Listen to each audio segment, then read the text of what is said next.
तो नए संसद भवन की नींव रखी जा रही है लोकतंत्र के मंदिर की। फिलहाल प्रधानमंत्री नरेंद्र मोदी संबोधित कर रहे हैं, आइए सुनते हैं। लोकतांत्रिक इतिहास में मील के पत्थर की तरह है। भारतीयों द्वारा भारतीयता के विचार से ओतप्रोत भारत के संसद भवन के निर्माण का शुभारंभ हमारी लोकतांत्रिक परंपराओं के सबसे अहम पड़ाव में से एक है। हम भारत के लोग मिलकर अपनी संसद के इस नए भवन को बनाएंगे और साथियों, इससे सुंदर क्या होगा, इससे पवित्र क्या होगा जब भारत अपनी आजादी के 75 वर्ष का पर्व मनाए तो उस पर्व की साक्षात प्रेरणा हमारी संसद की नई इमारत बने। आज 130 करोड़ से ज्यादा भारतीयों के लिए बड़े सौभाग्य का दिन है, गर्व का दिन है जब हम इस ऐतिहासिक पल के साक्षी बन रहे हैं। साथियों, नए संसद भवन का निर्माण नूतन और पुरातन के सह अस्तित्व का उदाहरण है। ये समय और जरूरतों के अनुरूप खुद में परिवर्तन लाने का प्रयास है। मैं अपने जीवन में वो क्षण कभी नहीं भूल सकता जब 2014 में पहली बार एक सांसद के तौर पर मुझे संसद भवन में आने का अवसर मिला था। तब लोकतंत्र के इस मंदिर में कदम रखने से पहले मैंने सिर झुकाकर, माथा टेक कर लोकतंत्र के इस मंदिर को नमन किया था। हमारे वर्तमान संसद भवन ने आजादी के आंदोलन और फिर स्वतंत्र भारत को गढ़ने में अपनी अहम भूमिका निभाई है। आजाद भारत की पहली सरकार का गठन भी यही हुआ और पहली संसद भी यहीं बैठी। इसी संसद भवन में हमारे संविधान की रचना हुई, हमारे लोकतंत्र की पुनर्स्थापना हुई। बाबा साहब आंबेडकर और अन्य वरिष्ठों ने सेंट्रल हॉल में गहन मंथन के बाद हमें अपना संविधान दिया। संसद की मौजूदा इमारत स्वतंत्र भारत के हर उतार चढ़ाव, हमारी हर चुनौतियां, हमारे समाधान, हमारी आशाओं आकांक्षाओं, हमारी सफलता का प्रतीक रही है। इस भवन में बना प्रत्येक कानून, इन कानूनों के निर्माण के दौरान संसद भवन में कही अनेक गहरी बातें, ये सब हमारे लोकतंत्र की धरोहर है। लेकिन साथियों, संसद के शक्तिशाली इतिहास के साथ ही यथार्थ को भी स्वीकारना उतना ही आवश्यक है। ये इमारत अब करीब करीब 100 साल की हो रही है। बीते दशकों में इसे तत्कालीन जरूरतों को देखते हुए निरंतर अपग्रेड किया गया। इस प्रक्रिया में कितनी ही बार दीवारों को तोड़ा गया है, कभी नया साउंड सिस्टम, कभी फायर सेफ्टी सिस्टम, कभी आईटी सिस्टम, लोकसभा में बैठने की जगह बढ़ाने के लिए तो दीवारों को भी हटाया गया। इतना कुछ होने के बाद संसद का ये भवन अब विश्राम मांग रहा है। अभी लोकसभा अध्यक्ष जी भी बता रहे थे कि किस तरह बरसों से मुश्किलों भरी स्थिति रही है। बरसों से नए संसद भवन की जरूरत महसूस की गई है। ऐसे में ये हम सभी का दायित्व बनता है कि 21वीं सदी के भारत को अब एक नया संसद भवन मिले। इसी दिशा में आज ये शुभारंभ हो रहा है और इसलिए आज जब हम एक नए संसद भवन का निर्माण कार्य शुरू कर रहे हैं तो वर्तमान संसद परिषद के जीवन में नए वर्ष भी जोड़ रहे हैं। साथियों, नए संसद भवन में ऐसी अनेक नई चीजें की जा रही हैं जिससे सांसदों की एफिशिएंसी बढ़ेगी, उनके वर्क कल्चर में आधुनिक तौर तरीके आएंगे। अब जैसे अपने सांसदों से मिलने के लिए उनके संसदीय क्षेत्र से लोग आते हैं, तो अभी जो संसद भवन है उसमें लोगों को बहुत दिक्कत होती है, आम जनता को दिक्कत होती है, नागरिकों को दिक्कत होती है। आम जनता को अपनी कोई परेशानी अपने सांसद को बतानी है, कोई सुख दुख बांटना है, तो इसके लिए भी संसद भवन में स्थान की बहुत कमी महसूस होती है। भविष्य में प्रत्येक सांसद के पास ये सुविधा होगी कि वो अपने क्षेत्र के लोगों से यही निकट में ही, इसी ये विशाल परिसर के बीच में ही उनको एक व्यवस्था मिलेगी ताकि वो अपने संसदीय क्षेत्र से आए लोगों को उनके सुख दुख बांट सकें। साथियों, पुराने संसद भवन ने स्वतंत्रता के बाद के भारत को दिशा दी, तो नया भवन आत्मनिर्भर भारत के निर्माण का गवाह बनेगा। पुराने संसद भवन में देश की आवश्यकताओं की पूर्ति के लिए काम हुआ, तो नए भवन में 21वीं सदी के भारत की आकांक्षाएं पूरी की जाएगी।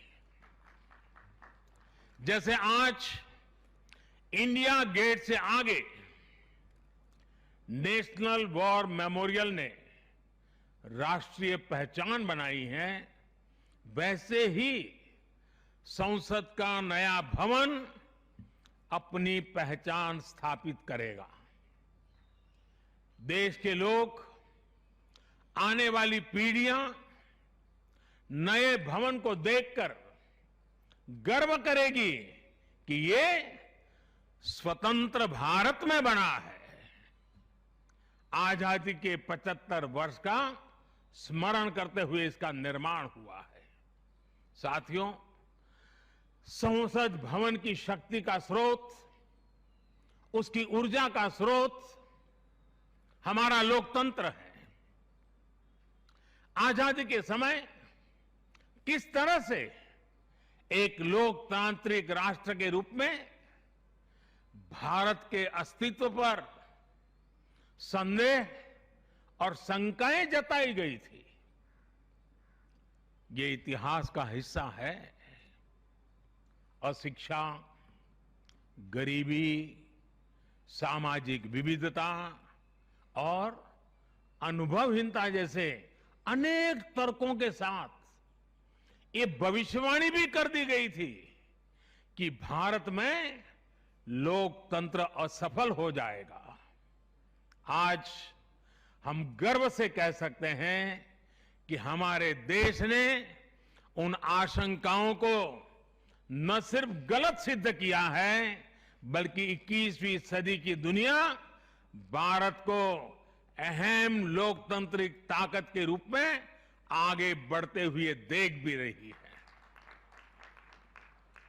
साथियों, लोकतंत्र भारत में क्यों सफल हुआ, क्यों सफल है और क्यों कभी लोकतंत्र पर आंच नहीं आ सकती, ये बात हमारी हर पीढ़ी को जानना समझना बहुत आवश्यक है। हम देखते सुनते हैं, दुनिया में 13वीं शताब्दी में रचित मैग्ना कार्टा की बहुत चर्चा होती है। कुछ विद्वान इसे लोकतंत्र की बुनियाद भी बताते हैं, लेकिन ये भी बात उतनी ही सही है कि मैग्ना कार्टा से भी पहले 12वीं शताब्दी में 12th सेंचुरी में ही भारत में भगवान बसवेश्वर का अनुभव मंटपम अस्तित्व में आ चुका था। अनुभव मंटपम के रूप में उन्होंने लोक संसद का न सिर्फ निर्माण किया था, बल्कि उसका संचालन भी सुनिश्चित किया था। और भगवान बसवेश्वर जी ने कहा था, ये अनुभव मंटप जनसभा नादिना मट्टू राष्ट्रदा उन्नति के हागु अभिवृद्धि के पुरगावगी केलसा मादत था दे। यानी ये अनुभव मंटपम एक ऐसी जनसभा है जो राज्य और राष्ट्र के हित में और उनकी उन्नति के लिए सभी को एकजुट होकर काम करने के लिए प्रेरित करती है। अनुभव मंटपम लोकतंत्र का ही तो एक स्वरूप था।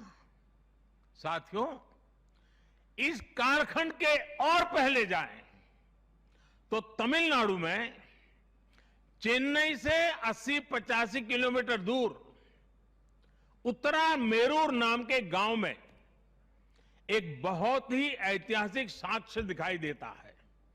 इस गांव में चोल साम्राज्य के दौरान 10वीं शताब्दी में पत्थरों पर तमिल में लिखी गई पंचायत व्यवस्था का वर्णन है, 10th सेंचुरी। और इसमें बताया गया है कि कैसे हर गांव को कुटुंब में कैटेगराइज किया जाता था, जिनको अगर आज की भाषा में कहना है तो हम आज उसको एक वार्ड कह सकते हैं।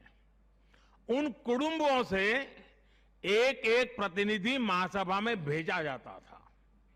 और जैसा आज भी होता है, इस गांव में 1000 वर्ष पूर्व जो महासभा लगती थी वो आज भी वहां मौजूद है। और साथियों, 1000 वर्ष पूर्व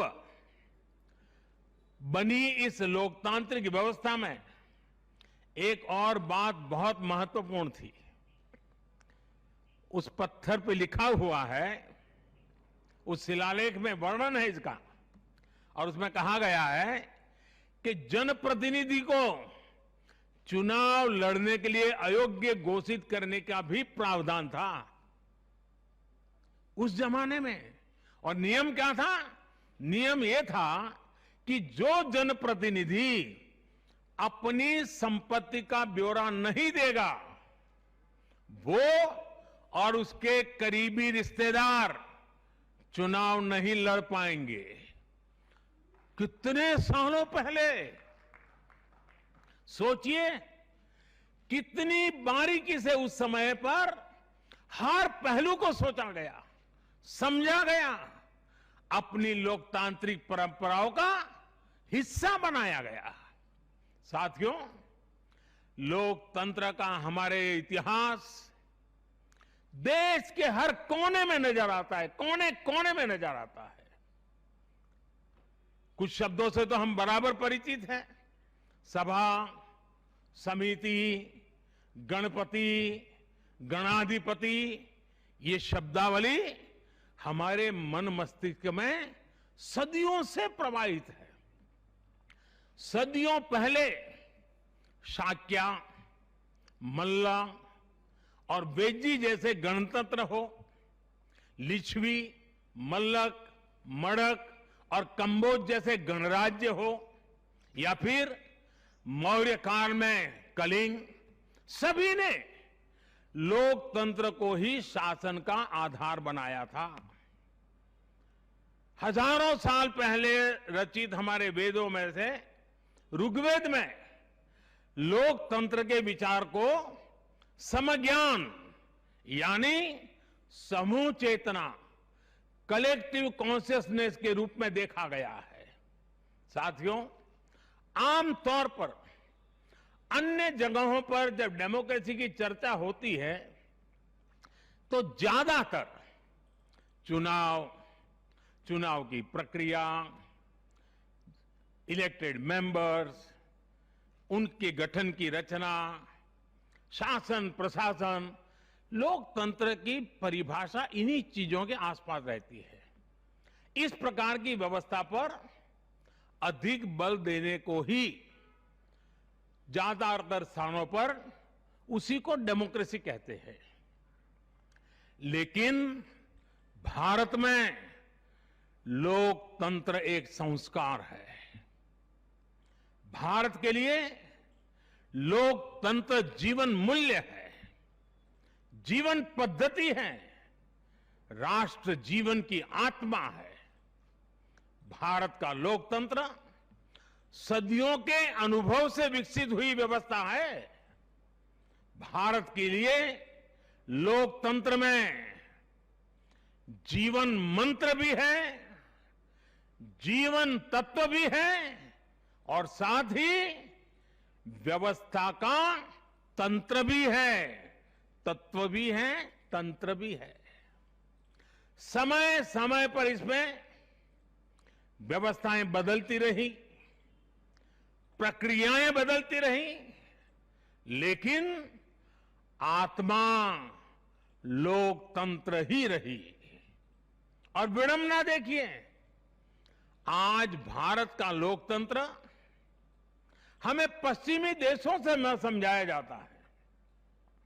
जब हम विश्वास के साथ अपने लोकतांत्रिक इतिहास का गौरवगान करेंगे तो वो दिन दूर नहीं जब दुनिया भी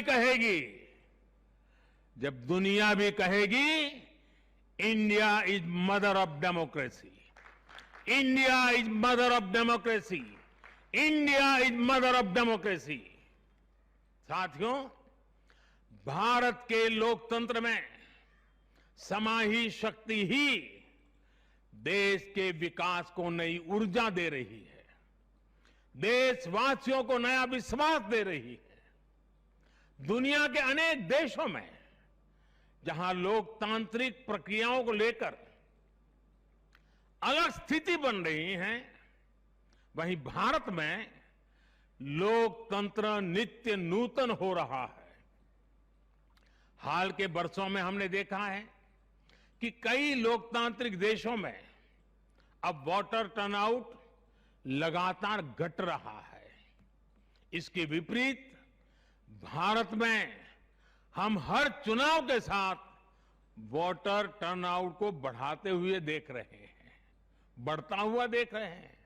इसमें भी महिलाओं और युवाओं की भागीदारी निरंतर बढ़ती जा रही है।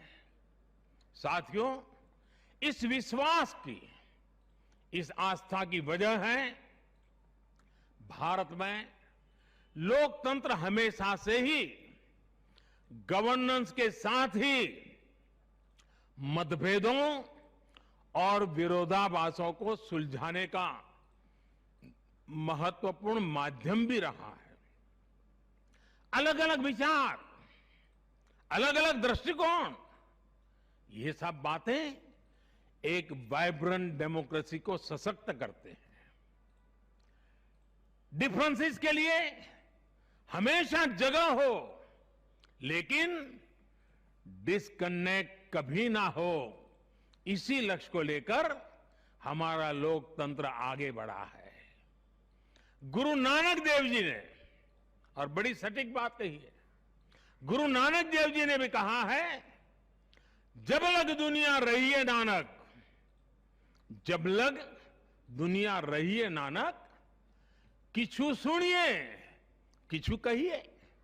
यानी जब तक संसार रहे तब तक संवाद चलते रहना चाहिए। कुछ कहना और कुछ सुनना, यही तो संवाद का प्राण है, यही लोकतंत्र की आत्मा है।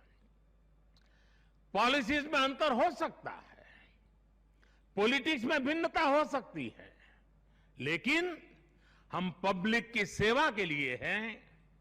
इस अंतिम लक्ष्य में कोई मतभेद नहीं होना चाहिए। वाद संवाद संसद के भीतर हो या संसद के बाहर, राष्ट्र सेवा का संकल्प, राष्ट्र हित के प्रति समर्पण लगातार झलकना चाहिए। और इसलिए आज जब नए संसद भवन का निर्माण शुरू हो रहा है, तो हमें याद रखना है कि वो लोकतंत्र जो संसद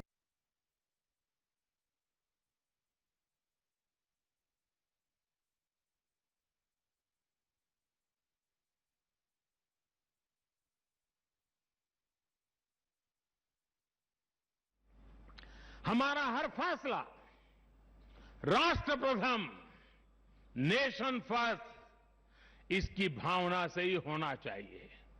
हमारे हर फैसले में राष्ट्र हित सर्वोपरि रहना चाहिए। राष्ट्रीय संकल्पों की सिद्धि के लिए हम एक स्वर में, एक आवाज में खड़े हो, ये बहुत जरूरी है। साथियों, हमारे यहां जब मंदिर के भवन का निर्माण होता है, तो शुरू में उसका आधार सिर्फ ईंट पत्थर ही होता है। कारीगर, शिल्पकार सभी के परिश्रम से मंदिर के भवन का निर्माण पूरा होता है। लेकिन वो भवन एक मंदिर तब बनता है, उसमें पूर्णता तब आती है जब उसमें प्राण प्रतिष्ठा होती है। प्राण प्रतिष्ठा होने तक वो सिर्फ एक इमारत ही रहता है। साथियों, नया संसद भवन भी बनकर तो तैयार हो जाएगा, लेकिन वो तब तक एक इमारत ही रहेगा जब तक उसकी प्राण प्रतिष्ठा नहीं होगी। लेकिन ये प्राण प्रतिष्ठा किसी एक मूर्ति की नहीं होगी। लोकतंत्र के इस मंदिर में इसका कोई विधा विधान भी नहीं है, विधि विधान भी नहीं है। इस मंदिर की प्राण प्रतिष्ठा करेंगे इसमें चुनकर आने वाले जनप्रतिनिधि, उनका समर्पण, उनका सेवा भाव इस मंदिर की प्राण प्रतिष्ठा करेगा। उनका आचार, विचार, व्यवहार इस लोकतंत्र के मंदिर की प्राण प्रतिष्ठा करेगा। भारत की एकता, अखंडता को लेकर किए गए उनके प्रयास इस मंदिर की प्राण प्रतिष्ठा की ऊर्जा बनेंगे। जब एक एक जनप्रतिनिधि अपना ज्ञान, अपना कौशल्य, अपनी बुद्धि, अपनी शिक्षा, अपना अनुभव पूर्ण रूप से यहां निचोड़ देगा, राष्ट्रहित में निचोड़ देगा, उसी का अभिषेक करेगा, तब इस नए संसद भवन की प्राण प्रतिष्ठा होगी। यहां राज्यसभा काउंसिल सब स्टेट्स है, एक ऐसी व्यवस्था है जो भारत के फेडरल स्ट्रक्चर को बल देती है। राष्ट्र के विकास के लिए राज्य का विकास, राष्ट्र के विकास के लिए राज्य का विकास, राष्ट्र की मजबूती के लिए राज्य की मजबूती, राष्ट्र के कल्याण के लिए राज्य का कल्याण, इस मूलभूत सिद्धांत के साथ काम करने का हमें प्रण लेना है। पीढ़ी दर पीढ़ी आने वाले कल में जो जनप्रतिनिधि यहां आएंगे, उनके शपथ लेने के साथ ही प्राण प्रतिष्ठा के इस महायज्ञ में उनका योगदान शुरू हो जाएगा। इसका लाभ देश के कोटि कोटि जनों को होगा। संसद की नई इमारत एक ऐसी तपोस्थली बनेगी जो देशवासियों के जीवन में खुशहाली लाने के लिए काम करेगी, जन कल्याण का काम करेगी। साथियों, 21वीं सदी भारत की सदी हो, यह हमारे देश के महापुरुषों और महान नारियों का सपना रहा है। लंबे समय से इसकी चर्चा हम सुनते आ रहे हैं। 21वीं सदी भारत की सदी तब बनेगी जब भारत का एक एक नागरिक अपने भारत को सर्वश्रेष्ठ बनाने के लिए अपना योगदान देगा। बदलते हुए विश्व में भारत के लिए अवसर बढ़ रहे हैं। कभी कभी तो लगता है जैसे अवसर की बाढ़ आ रही है। इस अवसर का हमें किसी भी हालत में, किसी भी सूरत में इन अवसरों को हमें हाथ से निकलने नहीं देना है। पिछली शताब्दी के अनुभवों ने हमें बहुत कुछ सिखाया है।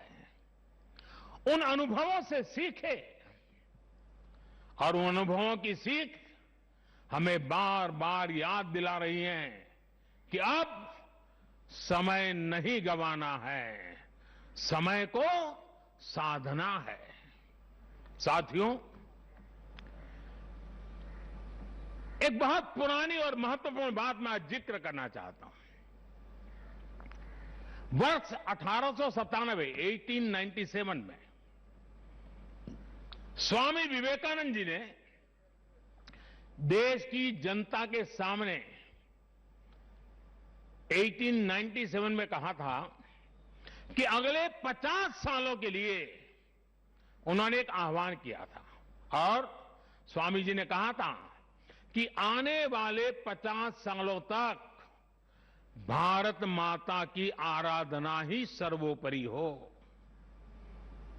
देशवासियों के लिए उनका यही एक काम, भारत माता की आराधना। और हमने देखा उस महापुरुष की वाणी की ताकत। इसके ठीक 50 वर्ष बाद 1947 में भारत को आजादी मिल गई थी। आज जब संसद के नए भवन का शिलान्यास हो रहा है तो देश को एक नए संकल्प का भी शिलान्यास करना है। हर नागरिक को नए संकल्प का शिलान्यास करना है। स्वामी विवेकानंद जी ने उनके उस आह्वान को याद करते हुए हम सबको ये संकल्प लेना है। ये संकल्प हो इंडिया फर्स्ट का, भारत सर्वोपरि। हम सिर्फ और सिर्फ भारत की उन्नति, भारत के विकास को ही अपनी आराधना बना ले। हमारा हर फैसला देश की ताकत बढ़ाए। हमारा हर निर्णय, हर फैसला एक ही तराजू में तोला जाए और वो तराजू है देश का हित सर्वोपरि, देश का हित सबसे पहले। हमारा हर निर्णय वर्तमान और भावी पीढ़ी के हित में हो। साथियों, स्वामी विवेकानंद जी ने तो 50 वर्ष की बात की थी। हमारे सामने 25-26 साल बाद आने वाली भारत की आजादी की 100वीं वर्षगांठ है, जब देश वर्ष 2047 में 2047 में अपनी स्वतंत्रता के 100वें वर्ष में प्रवेश करेगा, तब हमारा देश कैसा हो, हमें देश को कहां तक ले जाना है, इस 25-26 वर्ष कैसे हमें खप जाना है, इसके लिए हमें आज संकल्प लेकर काम शुरू करना है। जब हम आज संकल्प लेकर देश हित को सर्वोपरि रखते हुए काम करेंगे, तो देश का वर्तमान ही नहीं बल्कि देश का भविष्य भी बेहतर बनाएंगे। आत्मनिर्भर भारत का निर्माण, समृद्ध भारत का निर्माण अब रुकने वाला नहीं है, कोई रोक भी नहीं सकता।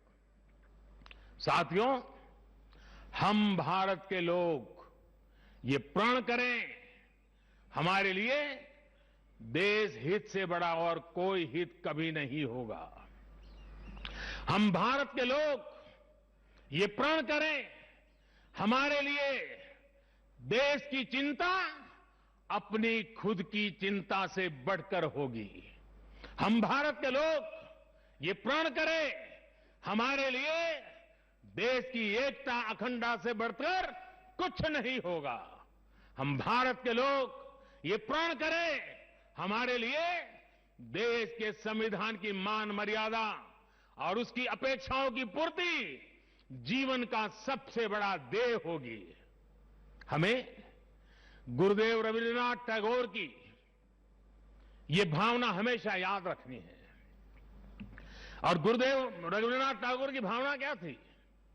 गुरुदेव कहते थे, एकोता उत्साहो धरो, एकोता उत्साहो धरो, জাতীয় উন্নতি করো, দুসুক ভুবনে সবে ভারতের জয়। यानी एकता का उत्साह थामे रहना है, हर नागरिक उन्नति करे, पूरे विश्व में भारत की जय जयकार हो। मुझे विश्वास है हमारी संसद का नया भवन हम सभी को एक नया आदर्श प्रस्तुत करने की